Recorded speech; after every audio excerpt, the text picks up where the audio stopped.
Você já parou para imaginar como era a vida há 2 milhões de anos? Um tempo em que nossos ancestrais não tinham casas, roupas, nem sequer o fogo, apenas o instinto e a coragem para enfrentar um mundo brutal, dominado por predadores gigantes e pelo frio implacável da Era do Gelo. Cada dia era uma luta para sobreviver, e cada noite podia ser a última. Nesta jornada, vamos voltar no tempo para entender como pequenos grupos humanos, frágeis e indefesos, ousaram desafiar a natureza, contra todas as probabilidades, abriram caminho para a espécie que se tornaria a dona do planeta. Então já deixe o seu like, se inscreva no canal e fique comigo até o final, porque você vai descobrir como a luta pela sobrevivência forjou a essência do que significa ser humano. Imagine um mundo há 2 milhões de anos. Não havia cidades, nem casas de pedra, tampouco fogo aceso em fogueiras para aquecer as noites geladas. O planeta atravessava o início de uma era conhecida como Pleistoceno, marcada por ciclos de frio intenso, grandes glaciações e mudanças climáticas que transformavam a paisagem em questão de séculos. Florestas se expandiam e encolhiam, desertos surgiam onde antes havia pastagens, e os rios mudavam de curso como se fossem serpentes vivas, obrigando tudo que caminhava sobre a terra a se adaptar ou perecer. Nesse cenário hostil, os primeiros ancestrais do ser humano, chamados hominídeos, lutavam diariamente para se manter vivos. Eles não possuíam armas afiadas, roupas grossas ou ferramentas sofisticadas. Sua maior proteção era o instinto, aliado à inteligência que, pouco a pouco, começava a se destacar entre as espécies. Ao contrário de outros animais, que nasciam já equipados com presas, garras ou velocidade, os nossos ancestrais tinham corpos frágeis, lentos e vulneráveis. Se estivessem sozinhos, dificilmente sobreviveriam à noite, quando os rugidos de predadores ecoavam pelo horizonte. O tempo não era marcado por relógios, mas pela luz e pela sombra. O nascer do sol significava oportunidade. Procurar frutos, raízes, ossos abandonados por caçadores maiores, ou, com sorte, um animal pequeno para alimentar o grupo. O entardecer, porém, trazia o medo. O frio aumentava, e a escuridão escondia os perigos que espreitavam de todos os lados. Hienas gigantes rondavam em bandos, leões das cavernas atacavam silenciosos, e até mesmo aves enormes, capazes de derrubar um adulto, cruzavam os céus em busca de presas. Cada ruído no escuro podia ser o último aviso antes da morte. Mas, apesar de toda essa hostilidade, os hominídeos resistiram. A cada geração, aprendiam um pouco mais sobre como enfrentar o ambiente. Pedras quebradas por acaso se transformavam em lâminas improvisadas. Galhos firmes serviam como extensão dos braços, capazes de afugentar predadores ou derrubar presas menores. Esses primeiros passos eram tímidos, mas fundamentais. Marcavam o início da longa jornada que, milhões de anos depois, culminaria na civilização. O mundo era imenso e selvagem. Não existiam fronteiras nem mapas. Cada vale, cada montanha e cada rio era desconhecido, revelado apenas pela coragem de explorar. Grupos nômades se moviam de um lado a outro, seguindo os rastros da comida, da água e das estações. A sobrevivência não permitia apego a um lugar fixo. Se os recursos se esgotavam, era preciso partir, mesmo que isso significasse caminhar dias sob o sol escaldante ou enfrentar nevascas mortais. A luta não era apenas contra a fome e os animais, mas também contra o próprio clima. O Pleistoceno era um período em que o frio podia chegar de repente, cobrindo vastas regiões com gelo e forçando tudo a migrar. Aqueles que não se adaptavam desapareciam, deixando apenas ossos enterrados no solo. A cada mudança, novas espécies surgiam, outras eram extintas, e nossos ancestrais seguiam tentando encontrar seu espaço nessa roleta implacável da vida. É nesse ponto da história que começa a verdadeira narrativa da humanidade. Uma espécie pequena, frágil e desprotegida, ousando desafiar um mundo que parecia determinado a destruí-la. E, embora ainda estivessem longe de dominar o fogo ou construir ferramentas avançadas, já carregavam dentro de si algo que mudaria para sempre o destino da Terra. A capacidade de imaginar, aprender e transmitir conhecimento. Era pouco, mas suficiente para acender a chama de uma luta que atravessaria eras. Entre os inúmeros seres que caminhavam sobre a Terra há 2 milhões de anos, alguns se destacavam. Não eram os mais fortes, nem os mais rápidos, tampouco possuíam presas afiadas ou peles grossas para enfrentar o frio. Mas tinham algo diferente: mãos hábeis, capazes de manipular objetos, e cérebros em crescimento, que permitiam enxergar além do instinto imediato. Esses eram os nossos ancestrais mais próximos, os primeiros representantes do gênero Homo. Antes deles, existiam criaturas como o Australopithecus, que já caminhava ereto, mas ainda vivia preso às árvores, dependente da força física e limitado na forma de pensar. Com o tempo, porém, surgiu o Homo habilis, considerado um dos primeiros verdadeiros humanos. O nome não foi dado por acaso. Habilis significa hábil, porque esses seres foram os pioneiros na criação de ferramentas simples, feitas a partir de pedras lascadas. Com essas lâminas improvisadas, eles podiam cortar carne, quebrar ossos em busca do tutano nutritivo e até abrir frutos mais duros que antes eram inacessíveis. Imagine a cena: um pequeno grupo reunido em torno de uma carcaça abandonada por leões ou hienas. Enquanto os animais maiores devoravam a carne, os humanos esperavam à distância, atentos, prontos para se aproximar assim que o perigo passasse. Quando finalmente restavam apenas ossos ensanguentados, eles usavam suas pedras afiadas para quebrá-los e retirar o interior. Não era uma refeição farta, mas, em tempos de fome, aquele tutano rico em gordura significava a diferença entre a vida e a morte. A inteligência desses primeiros Homo ia além da fome imediata. Eles aprendiam a observar, a planejar.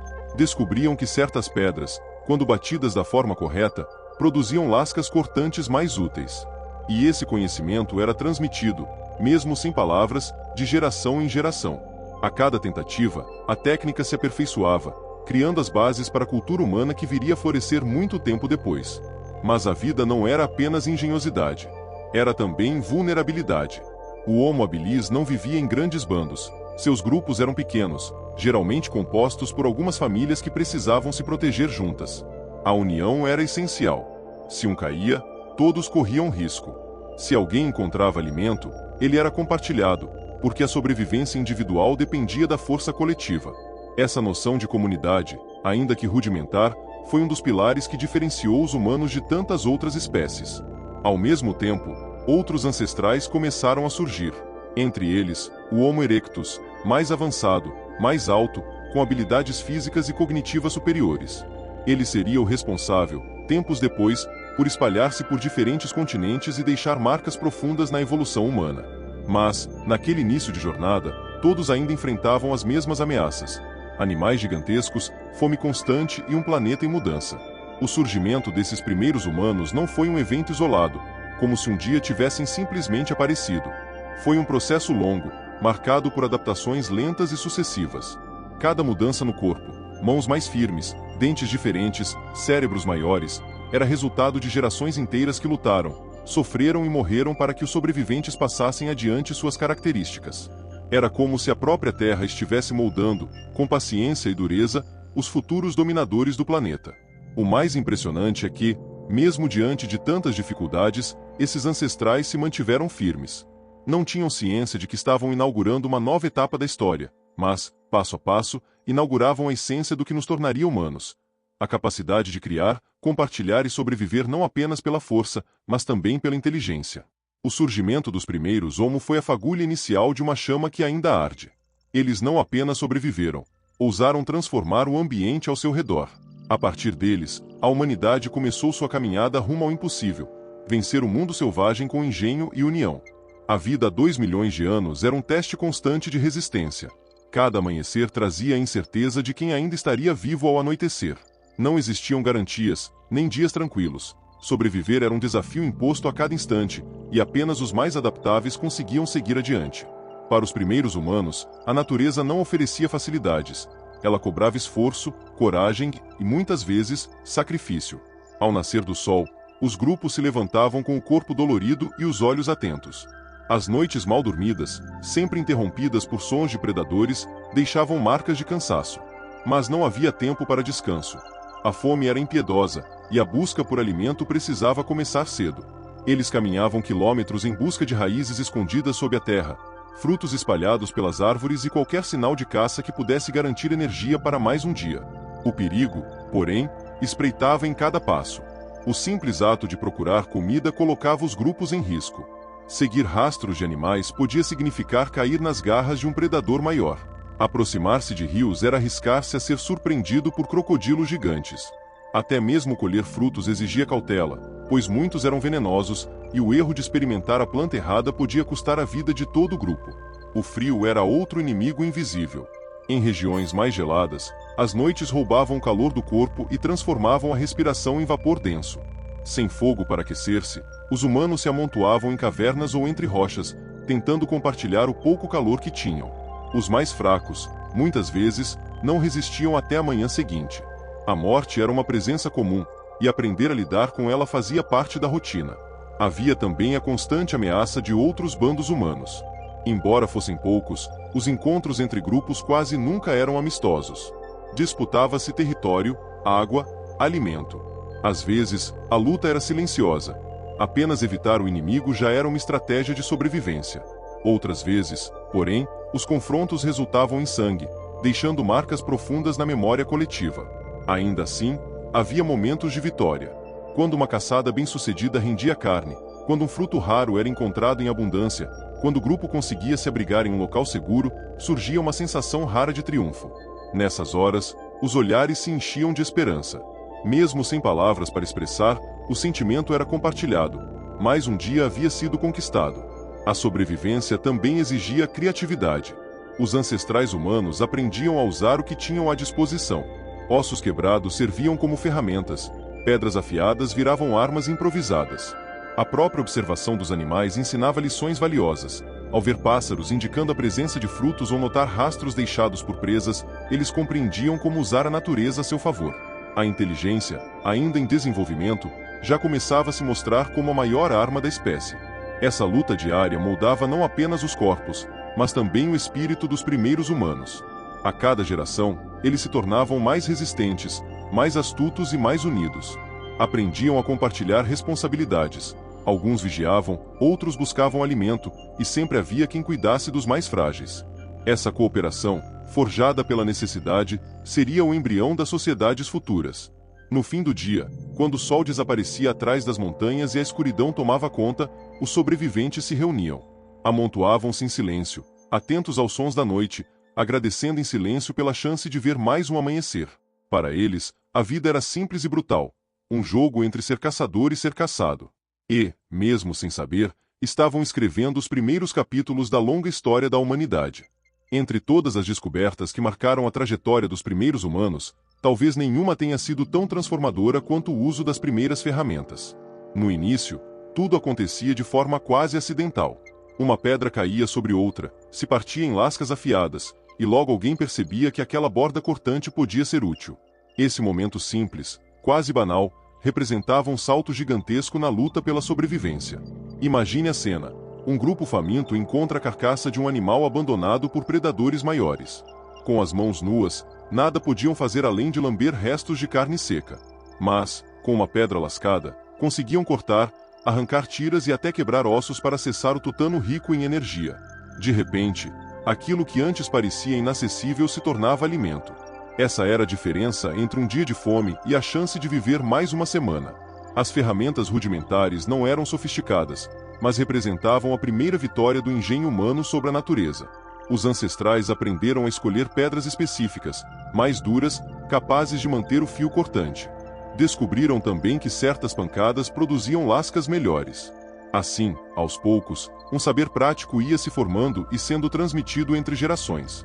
Não havia palavras ou desenhos para explicar, mas a observação e a repetição garantiam que o conhecimento não se perdesse. Essas ferramentas não serviam apenas para a alimentação. Elas se tornaram extensões do corpo.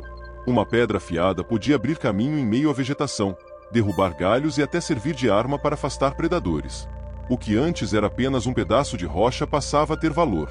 Carregar uma pedra na mão dava ao homem primitivo a sensação de poder. Ele não estava mais completamente à mercê da força bruta dos animais. Esse avanço, por menor que pareça, marcou uma divisão clara entre os humanos e os demais seres. Enquanto outras espécies seguiam presas ao instinto, o ser humano começava a moldar o ambiente ao seu favor. A ferramenta era, ao mesmo tempo, símbolo de fragilidade e de genialidade. Fragilidade porque revelava que, sem artifícios, o homem nada podia contra o mundo hostil. Genialidade porque mostrava que, com criatividade, ele podia superar suas limitações naturais. A criação das ferramentas também mudou a forma de viver em grupo. Os que dominavam melhor a técnica ganhavam respeito. Aqueles que conseguiam produzir lascas mais afiadas se tornavam essenciais para a sobrevivência da tribo. Aos poucos, surgia uma divisão de papéis. Uns caçavam, outros fabricavam utensílios, e todos dependiam desse equilíbrio para resistir. Assim, as primeiras sementes da organização social iam sendo plantadas. O impacto dessas descobertas não pode ser subestimado. Cada lasca de pedra era um passo rumo ao futuro. Sem elas, nossos ancestrais teriam sido apenas mais uma espécie vulnerável, destinada ao esquecimento. Mas, graças a essas ferramentas rudimentares, abriram-se novos horizontes. Eles aprenderam a enfrentar animais maiores, a explorar recursos antes intocados e a garantir um pouco mais de segurança em um mundo de incertezas. Era o início de uma revolução silenciosa, invisível aos olhos de quem a vivia, mas que mudaria o curso da história. A cada golpe contra uma rocha, o homem não apenas produzia uma ferramenta. Forjava também a identidade de uma espécie que jamais aceitaria ser apenas mais uma presa. Se as pedras lascadas foram o primeiro passo rumo à independência da natureza, o fogo foi o momento em que o ser humano começou a conquistar seu espaço no mundo. Mas, ao contrário do que muitos imaginam, essa descoberta não foi simples nem imediata. Durante milhares de anos, o fogo era visto como algo misterioso, quase divino, que surgia apenas em fenômenos raros. Uma árvore atingida por um raio, um incêndio iniciado pelo calor intenso ou pela erupção de um vulcão distante. Para os primeiros humanos, o fogo despertava medo e fascínio. As chamas iluminavam a noite como se fossem olhos vivos, dançavam ao vento e rugiam com força destruidora. Aproximar-se significava risco, mas manter distância significava perder uma oportunidade. Alguns grupos começaram a observar que, quando controlado, o fogo não apenas destruía, mas também protegia. Animais ferozes evitavam se aproximar das chamas, e o calor trazia conforto em noites geladas que, de outra forma, seriam mortais. Imagine o impacto desse momento. Um grupo pequeno, encolhido dentro de uma caverna, vê ao longe uma árvore em chamas. No início, correm assustados, como qualquer outro animal. Mas, pouco a pouco, a curiosidade vence o medo. Um deles se aproxima, pega um galho em brasa e o leva até o abrigo. Ali, descobrem que, se mantiverem a chama alimentada, podem prolongar o milagre. Pela primeira vez, a escuridão da noite é rompida por uma luz que não é a da lua nem a das estrelas. O fogo trouxe calor, espantou predadores e abriu portas que antes estavam fechadas. A carne crua, muitas vezes difícil de mastigar e indigesta, ao ser exposta às chamas, se tornava mais macia e saborosa. Essa descoberta não só melhorou a alimentação, como também fortaleceu o corpo humano, fornecendo mais energia para o cérebro, que passou a se desenvolver de forma acelerada. Mas o fogo não era apenas uma ferramenta prática. Ele também transformou a vida social. Reunidos em torno das chamas, os humanos passaram a compartilhar não apenas alimentos, mas também histórias, sons e gestos. Ali, ao redor da fogueira, nascia algo maior que a sobrevivência. Nascia a cultura. O calor do fogo unia os corpos, mas a luz unia as mentes. Era como se a humanidade tivesse encontrado, no coração da noite, um ponto de encontro sagrado, onde o medo dava lugar à esperança. O domínio das chamas, no entanto, não aconteceu de uma só vez. Durante muito tempo, os grupos apenas mantinham o fogo encontrado na natureza, carregando brasas em troncos ocos ou protegendo cinzas para reacender a chama no dia seguinte. Perder o fogo significava voltar à escuridão, e por isso ele era guardado com zelo quase religioso. Só muito mais tarde, os humanos aprenderiam a produzi-lo por conta própria, esfregando pedras e gravetos, dominando de vez o segredo que mudaria seu destino. O fogo representou um divisor de águas. Com ele, o ser humano deixou de ser apenas mais um animal entre tantos. Tornou-se, pouco a pouco, o senhor do ambiente. As noites já não eram tão ameaçadoras, o frio não era tão mortal, e a alimentação se tornava mais variada e eficiente. O que começou como um acidente da natureza transformou-se na chave para a evolução. A chama acesa em uma fogueira ancestral não foi apenas calor, foi símbolo de poder, coragem e permanência. Ao olhar para aquelas brasas, os primeiros humanos talvez não entendessem sua grandiosidade, mas ali estava o início de tudo que construiríamos no futuro. O fogo iluminou não apenas a noite, mas o caminho da humanidade. A vida há 2 milhões de anos era marcada por um inimigo silencioso, que nunca deixava de espreitar: os predadores. Para os primeiros humanos, o mundo era um território hostil onde cada sombra podia esconder a morte. Eles não eram caçadores supremos, como somos hoje, eram presas vulneráveis, frágeis diante da força brutal dos animais que dominavam a paisagem. O rugido de um leão das cavernas podia ecoar a quilômetros de distância e congelar o sangue de qualquer grupo. Esses felinos eram maiores e mais poderosos do que os leões atuais, capazes de derrubar presas muito maiores que um homem. Já as hienas gigantes, que vagavam em bandos organizados, não apenas caçavam, mas também roubavam tudo o que encontravam. E havia ainda os tigres dentes de sabre, com suas presas longas e afiadas, capazes de perfurar ossos com facilidade. Para cada passo que os humanos davam, havia uma ameaça pronta para surpreendê-los. As noites eram os momentos mais aterrorizantes.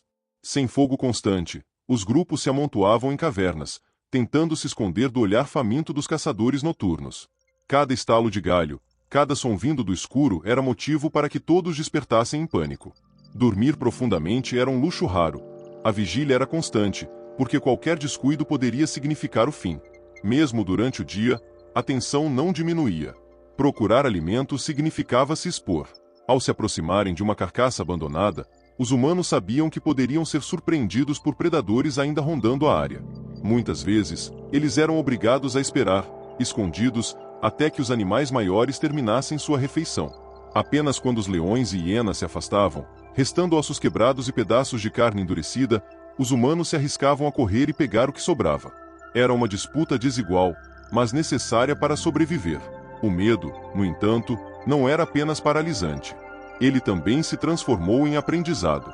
Os humanos começaram a observar o comportamento dos predadores, sabiam distinguir seus rastros, identificar os horários em que caçavam, prever seus movimentos. Essa vigilância constante moldou sua inteligência e sua capacidade de planejar. A cada encontro, eles aprendiam algo novo, e essa sabedoria era passada ao grupo como uma arma invisível contra o inimigo. Ainda assim, a morte era uma presença comum. Crianças eram as mais vulneráveis, e protegê-las exigia coragem e sacrifício. Muitas histórias, se pudessem ser contadas, seriam de mães e pais que entregaram suas vidas para salvar os pequenos de ataques ferozes. Essas perdas, embora dolorosas, fortaleceram ainda mais o instinto de proteger a tribo, de se unir diante do perigo. Com o tempo, o domínio do fogo começou a mudar esse equilíbrio. As chamas afastavam muitos predadores, dando aos humanos uma vantagem que nunca tinham tido antes.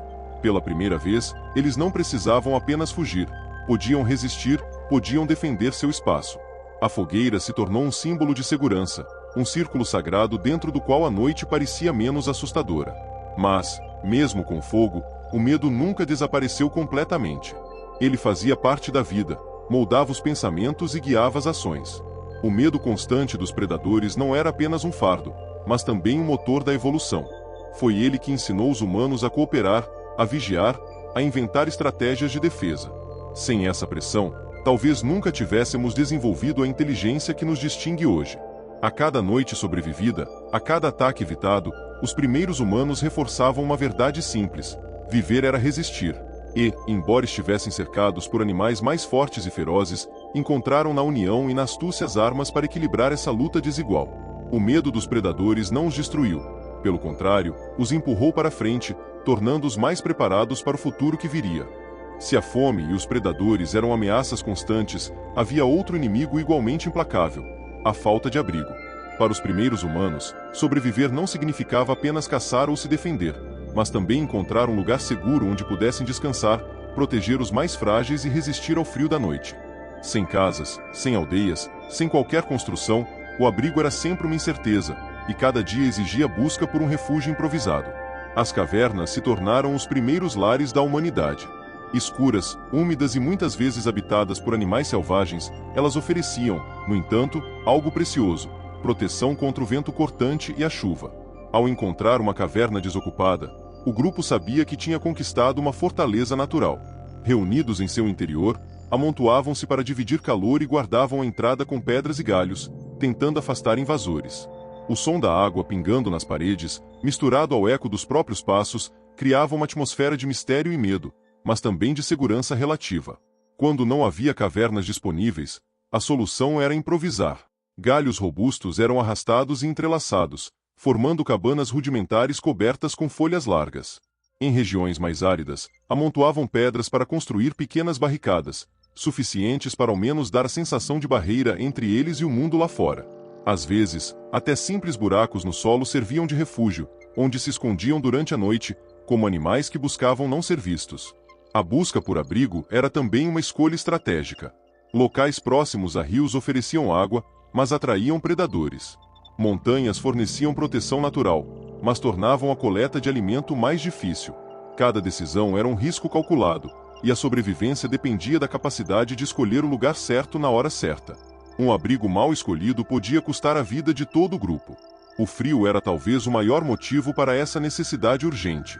Nas regiões atingidas pelas glaciações, o vento cortava como lâminas, atravessando a pele e drenando a energia do corpo.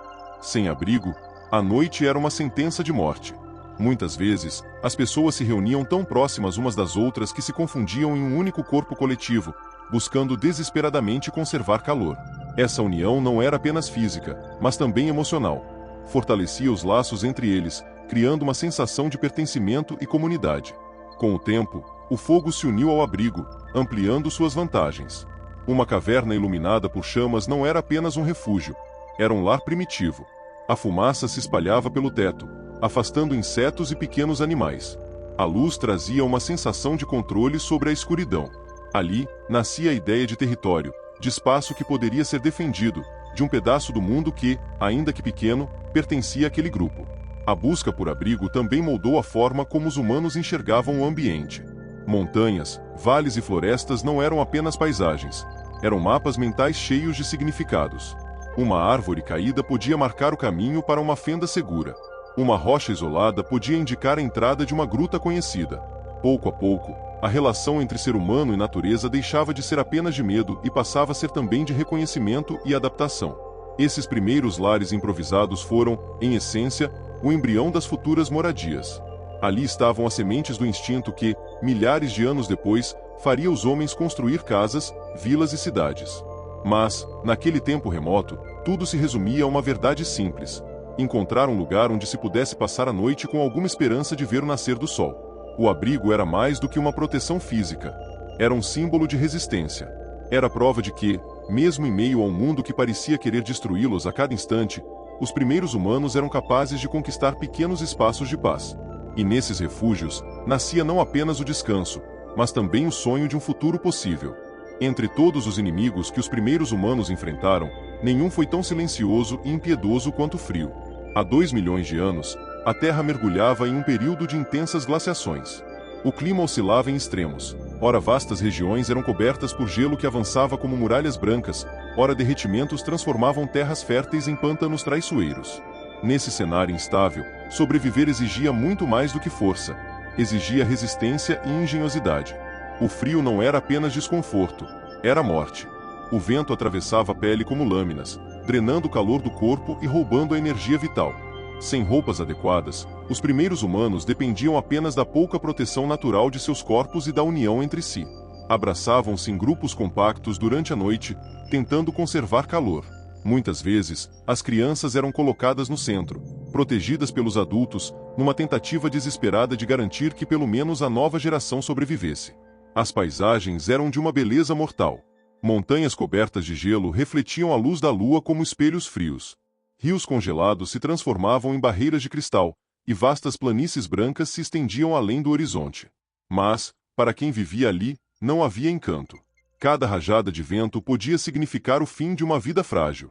Cavernas profundas e vales protegidos se tornaram refúgios preciosos, e qualquer local que oferecesse proteção contra o clima era disputado com determinação. O frio também ditava o ritmo da alimentação.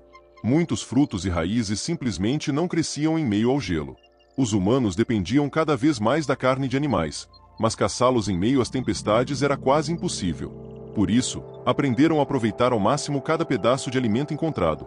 Ossos eram quebrados para extrair tutano, peles eram usadas como proteção rudimentar contra o vento, e até restos de animais deixados por predadores eram disputados como tesouros. O fogo, mais uma vez, fez toda a diferença. Quem conseguia mantê-lo aceso tinha uma chance a mais de resistir. As chamas não apenas aqueciam, mas também davam esperança. Reunidos em torno da fogueira, os humanos viam na dança das labaredas uma promessa de vida. Ainda que o frio rugisse do lado de fora, dentro do círculo iluminado havia calor, havia vida. A chama se tornou um símbolo quase sagrado. Perder o fogo em meio ao gelo era como perder a própria alma. Mas, mesmo com fogo, o frio cobrava seu preço. Muitos não resistiam às longas noites de inverno. Corpos eram encontrados congelados ao amanhecer, e a morte se tornava parte do cotidiano. Ainda assim, a humanidade não cedeu. A cada geração, aprendia a conviver com o clima severo. A pele se adaptava, os músculos se fortaleciam, e a inteligência encontrava novas formas de resistir. Essa luta constante contra o frio moldou a essência da espécie. Foi a necessidade de sobreviver às glaciações que estimulou a criatividade humana, levando à invenção de abrigos melhores, ao uso de peles como roupas e ao fortalecimento dos laços sociais. Sozinhos, nenhum deles teria resistido. Unidos, aumentavam suas chances. O frio, ao mesmo tempo em que matava, ensinava. A Era do Gelo foi uma prova de fogo, ou melhor, de gelo, que forjou a resiliência humana. Sobreviver àquele clima hostil era como desafiar os próprios deuses da natureza. E, ao resistirem, os primeiros homens e mulheres escreviam silenciosamente um dos capítulos mais grandiosos da nossa história. O da espécie que ousou enfrentar o inverno eterno, contra todas as probabilidades, continuou caminhando em direção ao futuro. Com o frio implacável e a escassez de alimentos, a caça deixou de ser apenas uma atividade de sobrevivência individual e passou a ser um esforço coletivo. Para os primeiros humanos, enfrentar sozinhos um animal de médio porte era quase sempre uma sentença de morte. A fragilidade do corpo humano, sem garras ou presas afiadas, só podia ser compensada com algo novo: a cooperação. E foi nesse momento que a união começou a se transformar na maior arma da espécie. Imagine uma planície aberta, onde bisões selvagens pastavam em bandos. Um único homem não teria a menor chance contra a força bruta de um animal de centenas de quilos. Mas, juntos, em grupo, os humanos aprendiam a observar o comportamento da presa, a cercá-la, a conduzi-la até terrenos desfavoráveis, onde pedras, galhos e buracos podiam ser usados como armadilhas naturais. Não era a força bruta que garantia a vitória, mas sim estratégia. O planejamento começava muito antes da caçada. Gestos e sons guturais eram usados para comunicar posições e movimentos. Cada membro do grupo tinha um papel definido. Alguns serviam como isca, chamando a atenção da presa. Outros esperavam escondidos para atacar no momento certo. Até as crianças, muito pequenas para lutar, tinham sua função. Observavam de longe e aprendiam, absorvendo cada detalhe para, no futuro, repetir os gestos que garantiam a sobrevivência. As armas ainda eram rudimentares, mas, em conjunto, tornavam-se eficazes. Galhos afiados, pedras arremessadas e lanças improvisadas multiplicavam o alcance e a força do grupo. Um animal ferido perdia velocidade, e era nesse momento que os caçadores avançavam, atacando em sincronia, cada golpe somando-se ao do companheiro. A vitória era conquistada não pela força de um só, mas pela soma das habilidades de todos. A cooperação não terminava com a caçada. Ao retornar com a presa abatida, a carne era dividida de maneira relativamente equilibrada. Essa partilha reforçava os laços de confiança entre os membros do grupo. Cada um sabia que, no futuro, também dependeria da generosidade dos outros. Essa noção de reciprocidade, nascida da necessidade, foi o que permitiu que os humanos não apenas sobrevivessem, mas prosperassem. O sucesso da caça em grupo também mudou a relação com o ambiente. Os humanos começaram a se deslocar em bandos maiores, percebendo que a união era sinônimo de força. Tribos mais organizadas tinham mais chances de caçar animais de grande porte, como cavalos selvagens ou até mesmo jovens mamutes. Embora perigosa, essa ousadia trazia recompensas: carne em abundância, peles grossas para proteção e ossos que podiam ser transformados em ferramentas. Cada caçada era também um aprendizado coletivo. Os erros custavam caro. Um movimento precipitado podia dispersar a presa ou atrair predadores maiores. Mas os acertos eram lembrados e repetidos. Aos poucos, as tribos desenvolviam técnicas mais refinadas, que seriam transmitidas por gerações. A memória da comunidade se tornava tão importante quanto a força física de seus membros. Mais do que garantir alimento, a caça em grupo moldou a essência da sociedade humana. Foi ao trabalhar juntos que os homens e mulheres aprenderam a confiar uns nos outros, a desenvolver papéis complementares e a reconhecer a importância de cada indivíduo no coletivo. Essa cooperação, nascida da necessidade de enfrentar presas maiores, seria base para todas as organizações sociais que viriam depois. Naquela época, cada vitória era celebrada em silêncio, ao redor do fogo. O cheiro da carne assando trazia não apenas nutrição, mas também a certeza de que a união era o caminho. Os primeiros humanos talvez não soubessem, mas, ao aprender a caçar em grupo, estavam dando um dos passos mais importantes da evolução: a consciência de que juntos podiam vencer desafios impossíveis. Para os primeiros humanos, comer não era um prazer, mas uma batalha diária. Diferente do que conhecemos hoje, com alimentos variados e preparados de 1000 formas, a dieta há 2 milhões de anos era simples, dura e, muitas vezes, insuficiente. Comer significava, antes de tudo, sobreviver. A base da alimentação vinha do que a natureza oferecia de imediato. Frutos silvestres eram consumidos assim que encontrados, mas havia sempre o risco. Muitas plantas eram venenosas e aprender a diferenciá-las custava vidas. Raízes arrancadas do solo eram outra fonte importante de energia, ainda que difíceis de mastigar e, em alguns casos, amargas ou quase indigestas.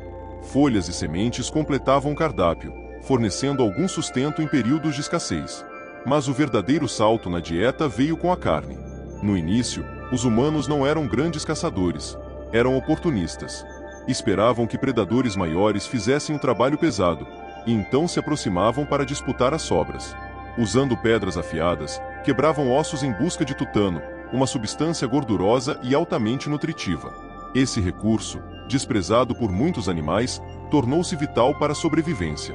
Era uma fonte de energia densa, capaz de sustentar o corpo durante longos períodos sem alimento.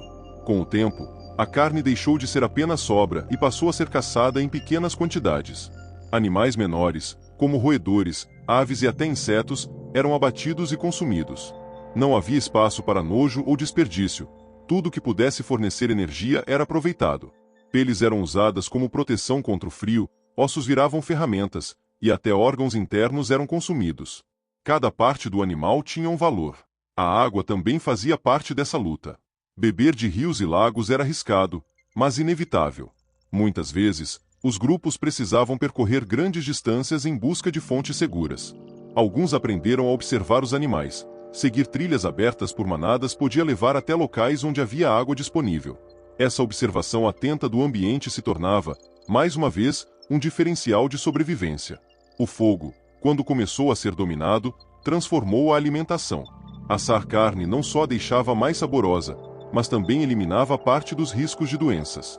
Raízes endurecidas amoleciam, tornando-se mais fáceis de mastigar.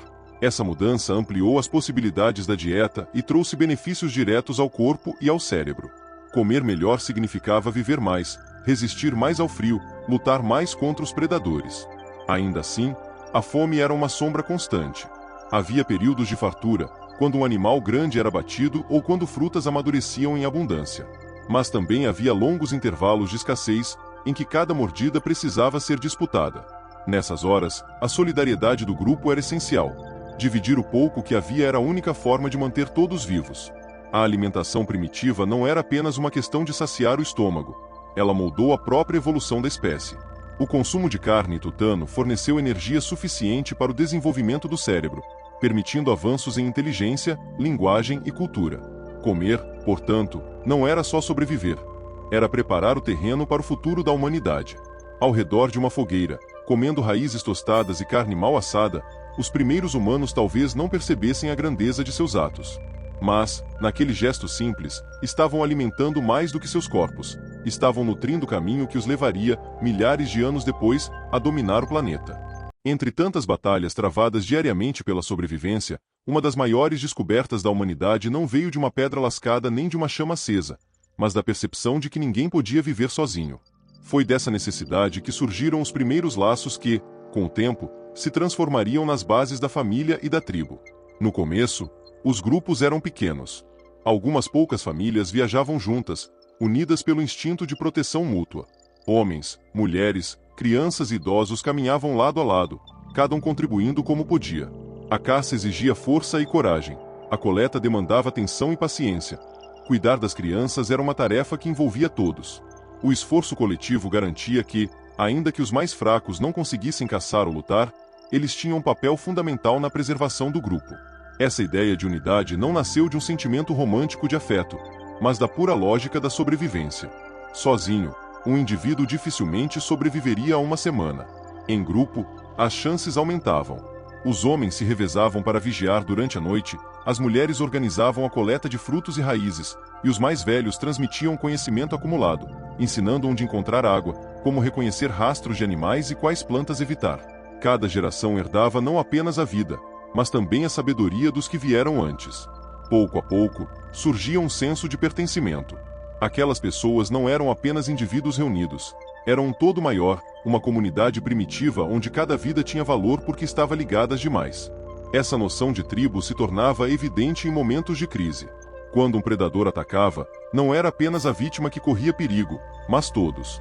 Quando uma criança adoeceu, o grupo inteiro se mobilizava para protegê-la. A dor era coletiva, assim como a vitória. O fogo, mais uma vez, desempenhou papel fundamental. Ao redor da fogueira, surgiram os primeiros espaços de convivência. Enquanto a chama iluminava a escuridão, homens e mulheres dividiam a carne, partilhavam frutos e, em silêncio ou com sons guturais, reforçavam seus laços.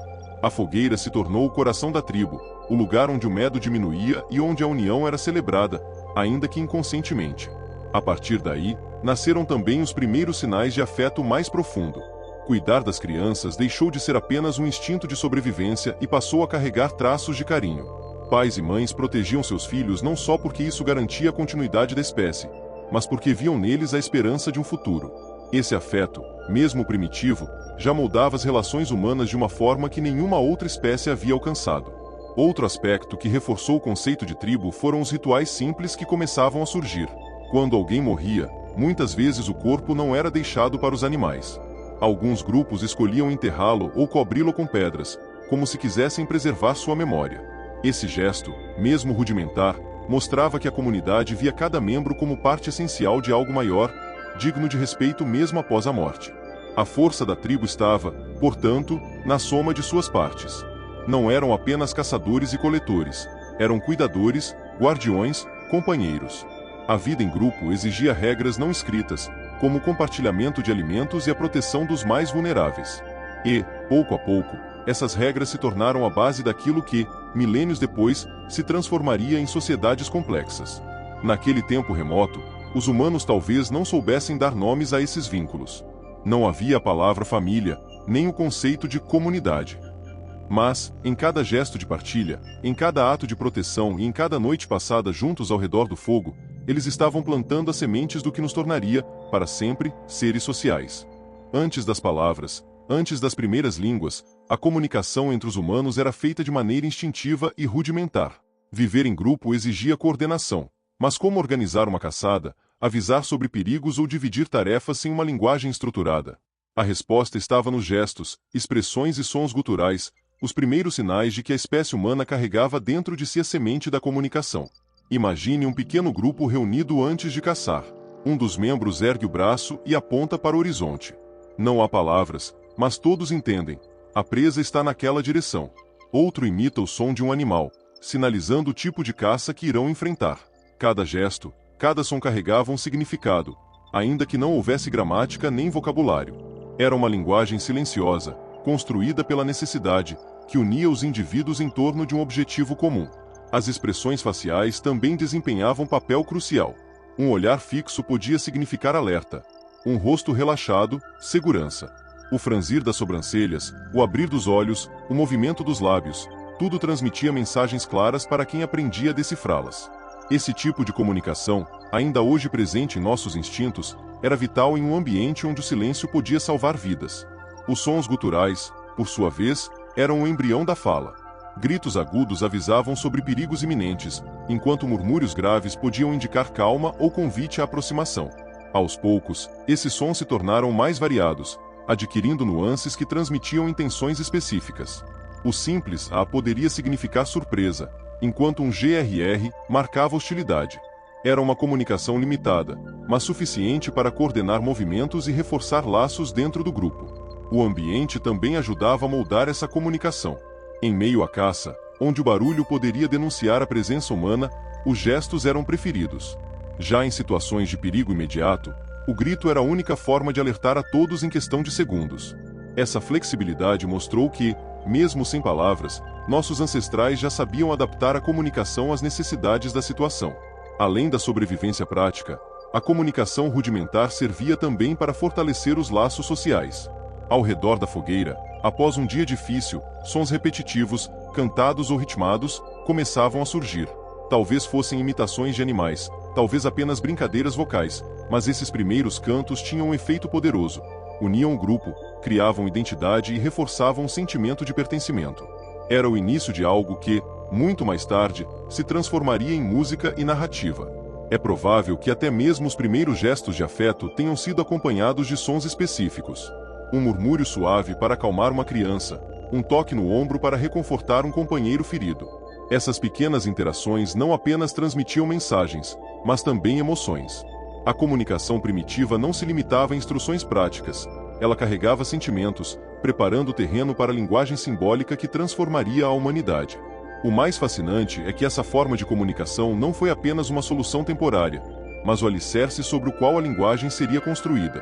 Cada gesto e cada som criaram padrões, e esses padrões foram se consolidando até se transformarem em palavras. A capacidade de comunicar não era apenas uma vantagem evolutiva, era o diferencial que permitiria ao ser humano se destacar de todas as outras espécies. Assim, antes mesmo que o primeiro sim ou não fosse pronunciado, nossos ancestrais já haviam descoberto o poder de compartilhar ideias. A comunicação, mesmo rudimentar, deu à humanidade a possibilidade de agir como um só corpo, pensar como uma só mente, acima de tudo, sonhar como um só povo. A vida em comunidade trouxe união, mas também despertou algo inevitável: o conflito. À medida que pequenos grupos humanos vagavam pelas vastas planícies em busca de alimento, abrigo e água, seus caminhos frequentemente se cruzavam. E quando isso acontecia, nem sempre havia espaço para a convivência pacífica. Os recursos eram escassos, e a sobrevivência de um grupo quase sempre significava a perda de outro. Imagine duas tribos se encontrando às margens de um rio. Ambos os bandos precisavam da mesma água, ambos desejavam pescar os mesmos peixes ou colher as mesmas raízes próximas à margem. As primeiras reações podiam ser de curiosidade, com olhares desconfiados e posturas tensas. Mas bastava um movimento em falso, uma aproximação mais ousada, para que a disputa começasse.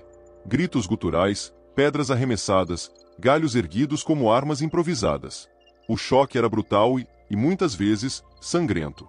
Ao contrário dos predadores, que caçavam por instinto, os humanos lutavam movidos por algo mais profundo: a necessidade de garantir território e sustento.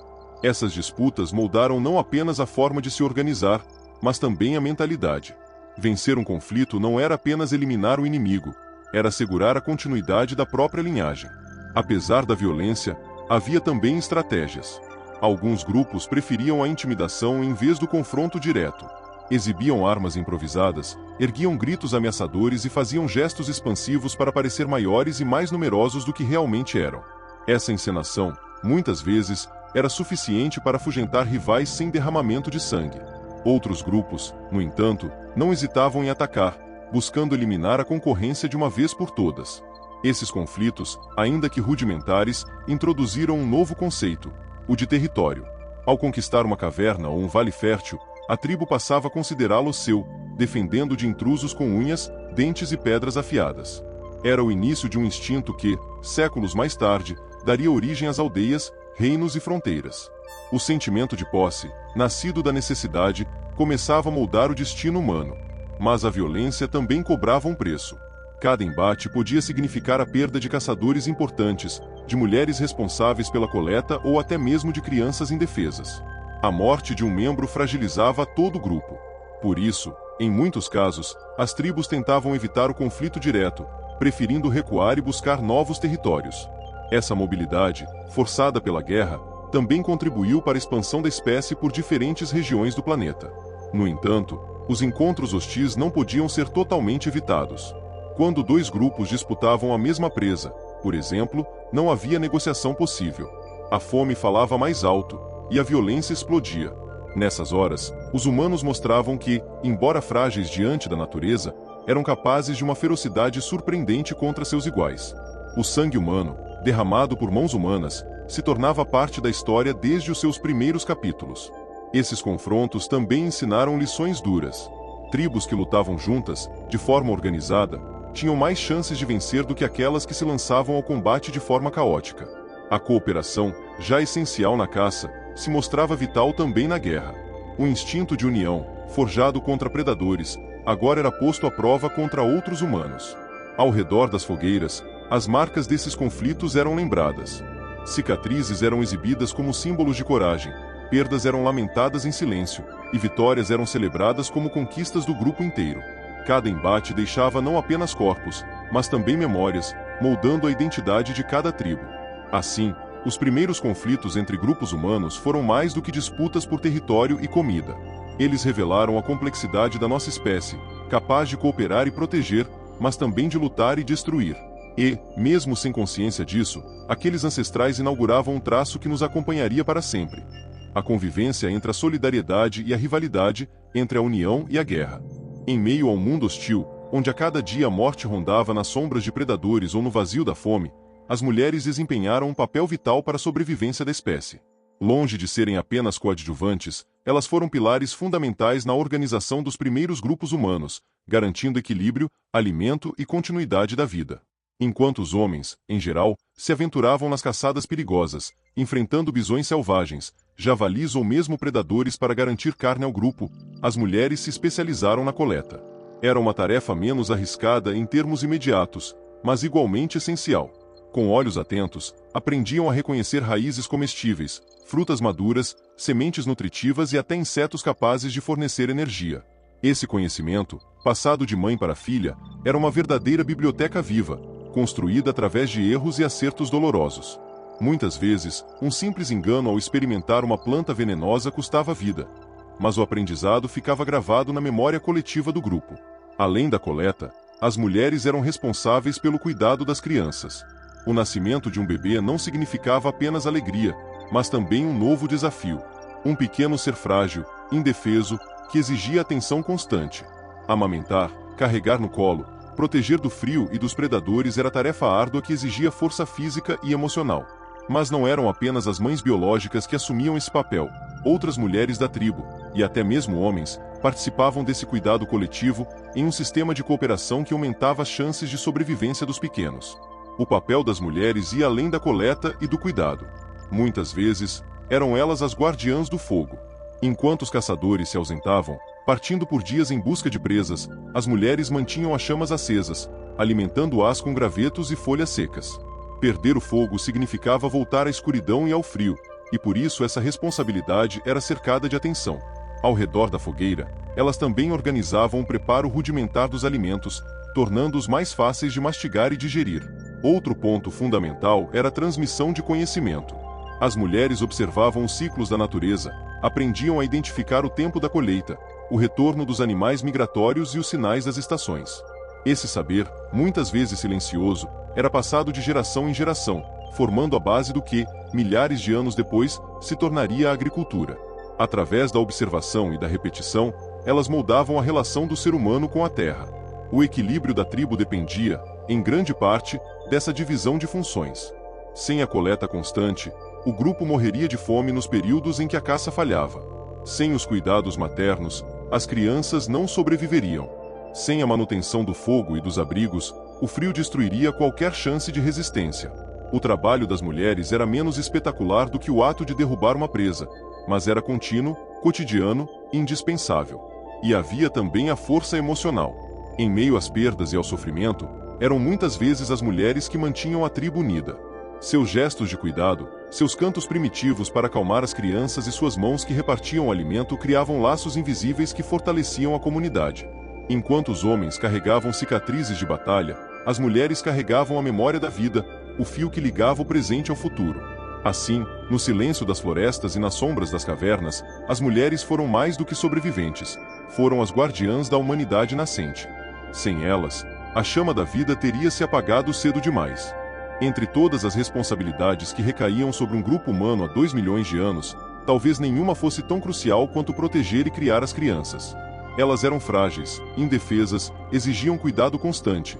Mas, ao mesmo tempo, representavam a única esperança de continuidade.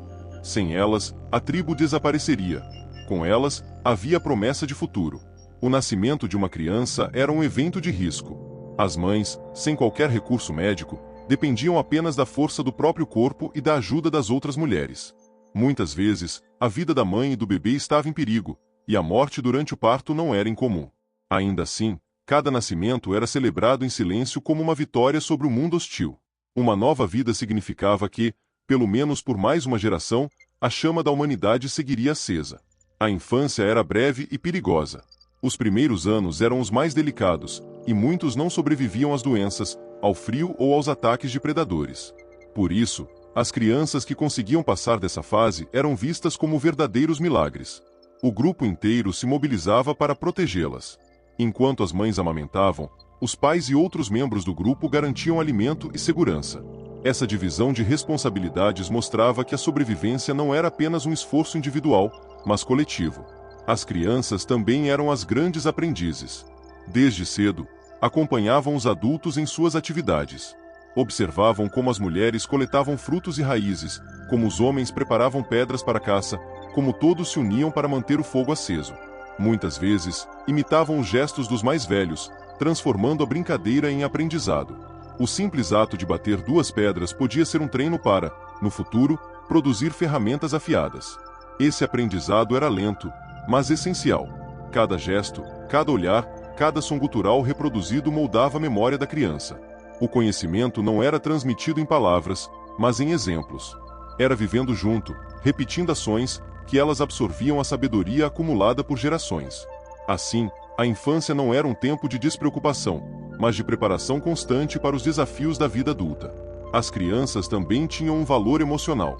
Em um mundo de tanta dor e incerteza, elas eram a lembrança de que ainda havia algo pelo qual lutar. Seus risos, ainda que raros, traziam leveza às noites frias ao redor da fogueira. Seus olhares curiosos, atentos a cada detalhe, eram fonte de esperança. Muitos adultos, cansados das batalhas diárias, encontravam forças para continuar justamente ao pensar que estavam lutando por aquelas pequenas vidas. Mas proteger as crianças exigia sacrifícios. Se um predador se aproximava, eram elas as primeiras a serem colocadas no centro do grupo, cercadas pelos mais fortes. Se a comida era pouca, muitas vezes os adultos abriam mão de sua parte para alimentá-las. Essa dedicação não era apenas instinto, era consciência, ainda que primitiva, de que o futuro dependia delas. Com o tempo, algumas crianças se tornavam símbolos de continuidade. O filho que sobrevivia a uma grande fome, a menina que resistia ao inverno mais cruel, o pequeno que escapava de um ataque de predadores. Suas histórias se tornavam parte da memória coletiva, lembradas ao redor das fogueiras, inspirando coragem para enfrentar o amanhã. Assim, as crianças não eram apenas o elo mais frágil do grupo, mas também o mais valioso. Elas representavam a continuidade da espécie, a promessa de que, apesar de todas as dificuldades, a humanidade seguiria caminhando. Proteger os pequenos era proteger o futuro. E foi graças a esse instinto de cuidado, compartilhado por toda a tribo, que a humanidade conseguiu atravessar os séculos e chegar até nós. Em meio à luta constante pela sobrevivência, nossos ancestrais começaram a demonstrar sinais de algo que ia além da pura necessidade física, uma busca por significado. Entre caçadas, noites geladas e a sombra da morte que rondava a cada instante, surgiram os primeiros gestos de espiritualidade, os rituais e crenças primitivas que moldariam, mais tarde, a essência cultural da humanidade. A morte foi, provavelmente, o ponto de partida. Quando alguém do grupo morria, não era comum simplesmente abandonar o corpo à mercê dos predadores. Muitos grupos começaram a enterrar os mortos em covas rasas ou cobri-los com pedras, como se quisessem proteger aquilo que restava da pessoa. Era mais do que um ato prático, revelava respeito, uma noção de que o morto ainda tinha valor, de que sua existência merecia ser lembrada. Esse gesto simples, de colocar pedras sobre o corpo ou dispor flores e objetos junto a ele, foi o embrião de rituais que, milhares de anos depois, se transformariam em cerimônias funerárias complexas.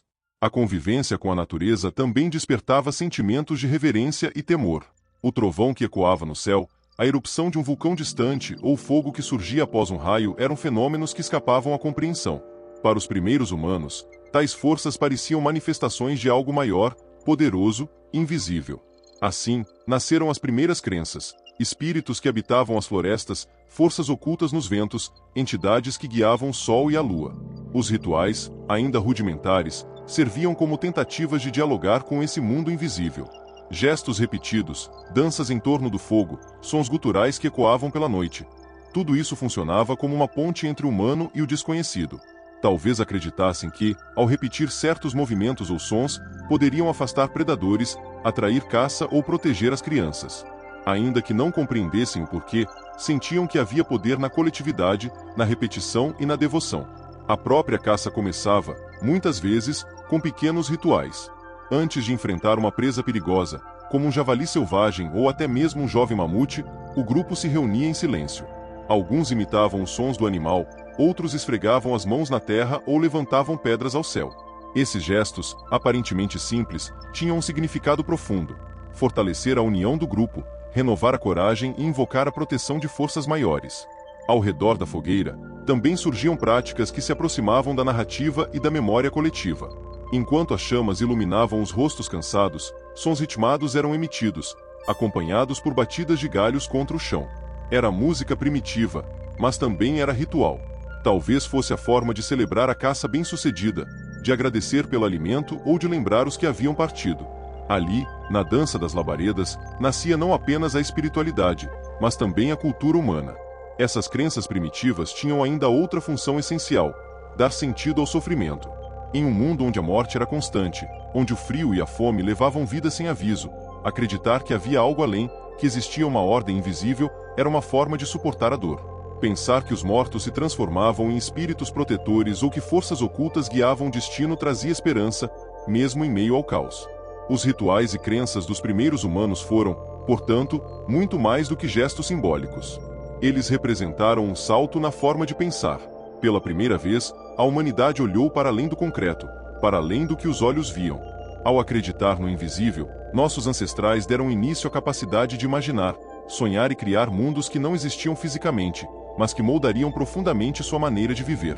Assim, entre a caça e a coleta, entre o medo e a esperança, nasceram as primeiras manifestações daquilo que nos tornaria únicos: a espiritualidade.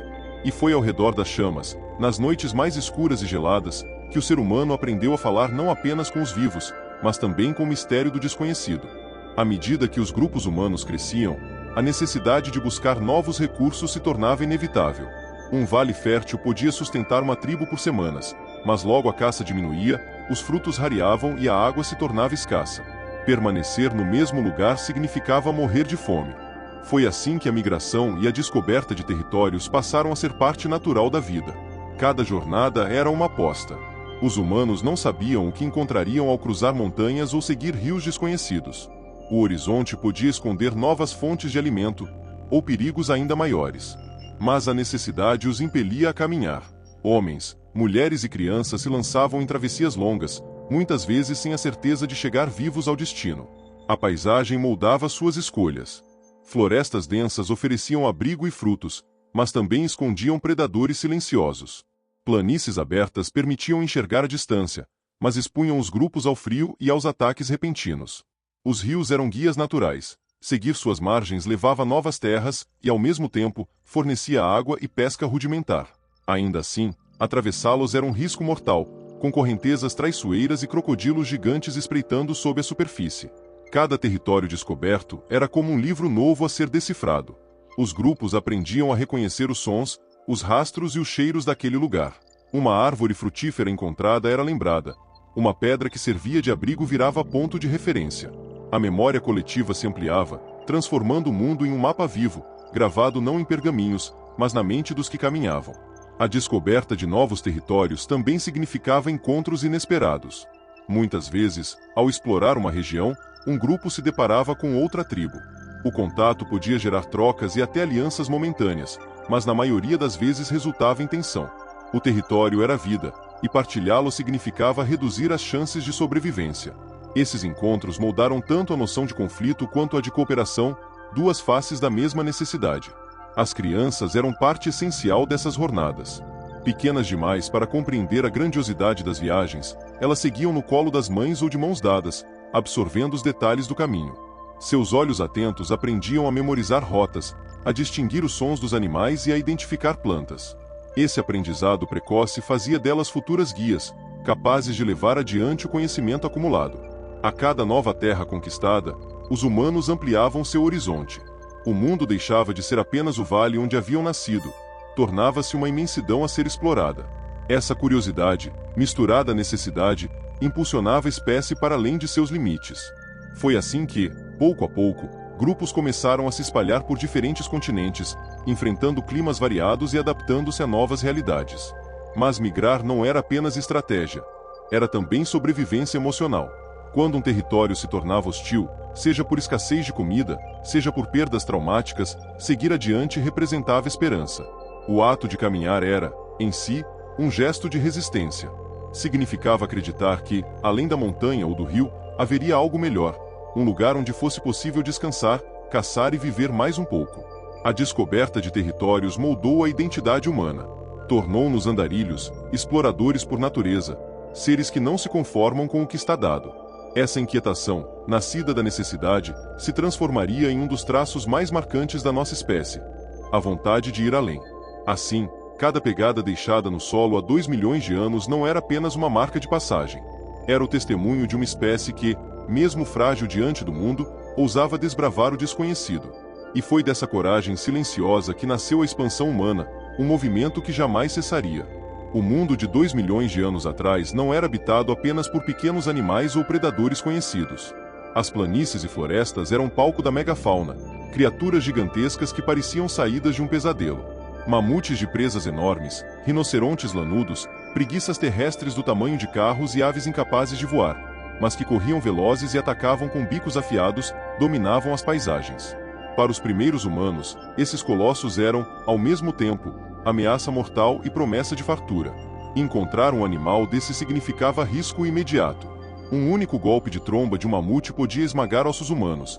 A investida de um rinoceronte pré-histórico era capaz de varrer um grupo inteiro. Mesmo aves gigantes, como a temida Forus racus, eram capazes de perseguir e matar homens adultos. Diante dessa realidade, a prudência era uma regra. Aproximar-se sem planejamento era buscar a própria morte. Mas, ao mesmo tempo, esses gigantes ofereciam recursos valiosíssimos. Um mamute abatido, por exemplo, podia alimentar uma tribo inteira por semanas. Suas presas e ossos serviam de ferramentas, suas peles forneciam proteção contra o frio e sua gordura era usada como combustível para manter o fogo aceso por mais tempo. Abater um animal assim era mais do que uma vitória. Era uma revolução temporária para o grupo. A caçada a esses colossos exigia cooperação e estratégia. Os humanos não tinham armas poderosas, mas tinham inteligência. Muitas vezes, atraíam os animais para terrenos desfavoráveis, encostas íngremes, pântanos traiçoeiros ou armadilhas naturais onde o peso do gigante se tornava seu maior inimigo. Em bandos, cercavam a presa, arremessando pedras e lanças rudimentares até que, exausta, ela tombasse. O risco era enorme, muitos caçadores morriam nessas tentativas, mas a recompensa valia cada esforço. Nem sempre, porém, era possível abater esses monstros. Em muitas ocasiões, os humanos se limitavam a aproveitar carcaças já caídas, seja pela ação de predadores, seja por doenças. Encontrar o corpo de um mamute morto era como achar um tesouro, garantia alimento, abrigo e ferramentas para semanas. Mas a disputa era feroz, pois hienas gigantes, leões das cavernas e outros predadores também eram atraídos pela fartura da carne. Muitas vezes, os humanos precisavam lutar não contra o animal, mas contra a multidão de rivais que rondava seus restos. A presença da megafauna também moldou a imaginação dos primeiros humanos. O tamanho descomunal dessas criaturas devia inspirar tanto medo quanto reverência. Ao redor das fogueiras, era provável que suas figuras fossem lembradas em sons guturais, gestos e imitações, transformando-se em parte das primeiras narrativas orais. A visão de um mamute caminhando pela neve ou de uma preguiça gigante erguendo-se sobre as patas traseiras devia ser um espetáculo gravado para sempre na memória coletiva. Com o tempo, essa convivência entre homens e gigantes deixou marcas profundas. Ao aprender a enfrentar, evitar ou explorar a megafauna, os humanos desenvolveram habilidades de organização, paciência e coragem. Cada encontro era uma lição: quando atacar, quando recuar, como trabalhar em equipe. Essas experiências fortaleceram a espécie e a prepararam para desafios ainda maiores. Assim, a megafauna não foi apenas um obstáculo na vida dos primeiros humanos. Foi também uma oportunidade que os forçou a evoluir. Entre o medo de ser esmagado e a esperança de conquistar alimento e abrigo, a humanidade moldou sua inteligência, sua coragem e sua capacidade de cooperar. Aqueles gigantes eram adversários formidáveis, mas também mestres silenciosos que ensinaram o homem a ser mais do que uma presa, a ser caçador, estrategista e sobrevivente. A cada geração, os primeiros humanos não apenas sobreviviam, aprendiam. E esse aprendizado, somado ao instinto de adaptação, se transformou na arma mais poderosa da espécie. Se no início eram apenas seres frágeis diante da imensidão selvagem, com o tempo começaram a desenvolver habilidades que mudariam para sempre sua relação com o mundo. O cérebro humano, maior e mais complexo do que o de seus ancestrais, passou a registrar experiências e a transformá-las em memória coletiva. Não era mais apenas o instinto que guiava as ações, mas também o conhecimento acumulado. Um caçador que descobria um novo jeito de afiar pedras ensinava aos outros. Uma coletora que identificava uma raiz venenosa alertava o grupo inteiro. Aos poucos, o saber deixava de ser individual e se tornava patrimônio da tribo. Essa capacidade de transmitir aprendizado foi um divisor de águas. Diferente de outros animais, que nasciam e morriam sem modificar a herança de sua espécie, os humanos começaram a construir uma tradição de conhecimento. Cada geração não partia do zero, herdava as descobertas das anteriores e as aprimorava. Foi assim que ferramentas ficaram mais afiadas, que técnicas de caça se tornaram mais eficazes e que a vida em grupo se fortaleceu. A coordenação entre os membros também evoluiu. Os sons guturais, antes simples ruídos, passaram a ganhar variações e significados mais claros. Gestos combinados se transformaram em sinais compreendidos por todos. Essa comunicação rudimentar, mas cada vez mais eficiente, permitia organizar caçadas, vigiar o território e até transmitir emoções. O homem não era mais apenas indivíduo, era parte de uma rede de cooperação cada vez mais elaborada. Outra habilidade que se destacou foi a observação da natureza. Os humanos aprenderam a ler rastros no solo, a interpretar o comportamento dos animais e a perceber mudanças sutis no ambiente. Um galho quebrado, uma pegada na lama ou o voo de aves em determinada direção se tornavam pistas preciosas. A sobrevivência dependia dessa atenção minuciosa, e ela foi se transformando em um talento refinado, passado de geração em geração. O corpo também acompanhou essa evolução. As mãos, cada vez mais hábeis, permitiam manipular objetos com precisão. A postura ereta libertava os braços para carregar ferramentas e alimentos. A resistência física, embora limitada diante da força bruta de muitos animais, era compensada pela capacidade de correr longas distâncias sem se cansar rapidamente. Essa habilidade de perseguir presas até a exaustão se tornaria uma das técnicas de caça mais eficientes já desenvolvidas. Com o tempo, o domínio de múltiplas tarefas fez dos humanos seres multifuncionais. Não eram especialistas em nada, mas conseguiam fazer de tudo um pouco: caçar, coletar, fabricar, observar, aprender. Essa versatilidade os tornou incrivelmente adaptáveis. Onde outros animais sucumbiam às mudanças do clima ou à falta de alimento, o homem encontrava uma saída. Mas talvez a maior evolução tenha sido a capacidade de imaginar. Os primeiros rituais, os gestos em torno da fogueira, os sons repetidos que imitavam animais, tudo isso revelava uma mente que não se limitava ao presente. A imaginação permitia prever o futuro, planejar emboscadas, sonhar com um amanhã melhor. Esse dom invisível, que começava a florescer, seria a base de tudo o que a humanidade conquistaria. A evolução das habilidades humanas não aconteceu em silêncio absoluto. Foi escrita em cada pedra lascada, em cada fogo mantido aceso, em cada olhar trocado entre membros do grupo. Foi uma evolução construída no suor, na dor e na esperança, pavimentando o caminho que faria do homem não apenas mais um sobrevivente, mas o futuro dominador do planeta. Quando olhamos para trás, para a vida há 2 milhões de anos, vemos mais do que uma história de fome, frio e medo. Vemos o nascimento de algo maior, a construção do espírito humano. Cada passo dado sobre as planícies, cada noite enfrentada em cavernas escuras, cada vitória conquistada sobre predadores e invernos rigorosos deixou marcas que atravessaram o tempo e chegaram até nós. Esse é o verdadeiro legado da luta pela sobrevivência. Nossos ancestrais não tinham consciência de que estavam escrevendo a primeira página da história da humanidade. Para eles, o dia a dia era apenas resistência.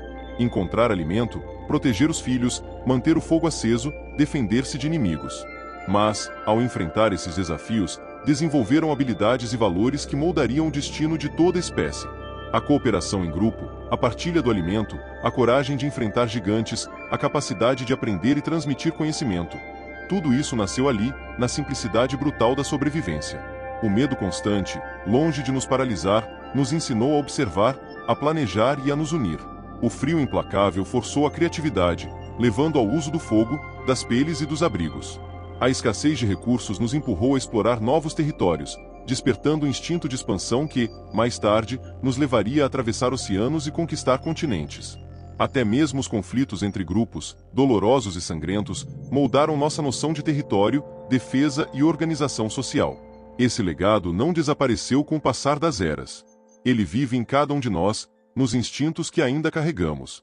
O medo do escuro, o conforto em volta do fogo, a necessidade de viver em comunidade, a curiosidade que nos leva a explorar o desconhecido, tudo isso é herança daqueles tempos remotos. Somos, de certa forma, ecos vivos dos primeiros homens e mulheres que ousaram desafiar a natureza e sobreviveram onde tantas outras espécies sucumbiram. O mais impressionante é perceber que a fragilidade inicial, que parecia uma condenação, se transformou em nossa maior força. Sem presas, sem garras, sem a velocidade dos grandes felinos ou a pele espessa dos rinocerontes, os humanos encontraram no engenho e na união as armas para vencer. Essa capacidade de transformar fraqueza em força é, talvez, o traço mais humano de todos. O legado da sobrevivência também nos deixou uma marca invisível: a consciência. Ao enterrar seus mortos, ao criar rituais, ao imaginar forças invisíveis na natureza, nossos ancestrais deram um primeiro passo rumo à espiritualidade e à cultura.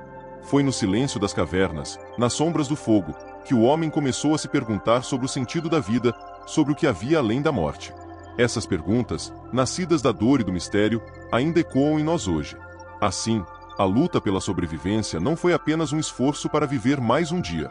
Foi o processo que moldou nossa identidade, que nos transformou em seres capazes de sonhar, criar e transformar o mundo. Cada cicatriz daquela época, cada vitória arrancada das mãos do impossível, construiu as bases da civilização. Ao encerrar essa jornada, percebemos que não estamos tão distantes daqueles primeiros homens e mulheres. Ainda enfrentamos desafios, ainda buscamos abrigo, alimento e segurança, ainda precisamos uns dos outros para seguir em frente. O cenário mudou, mas o instinto permanece. Somos o resultado da resistência deles, da coragem deles, da esperança silenciosa que carregaram mesmo diante de um mundo que parecia não querer que sobrevivessem. Esse é o legado dos primeiros humanos: provar que, mesmo frágeis, pequenos e vulneráveis, quando nos unimos e aprendemos uns com os outros, somos capazes de enfrentar qualquer inimigo, até mesmo o próprio tempo.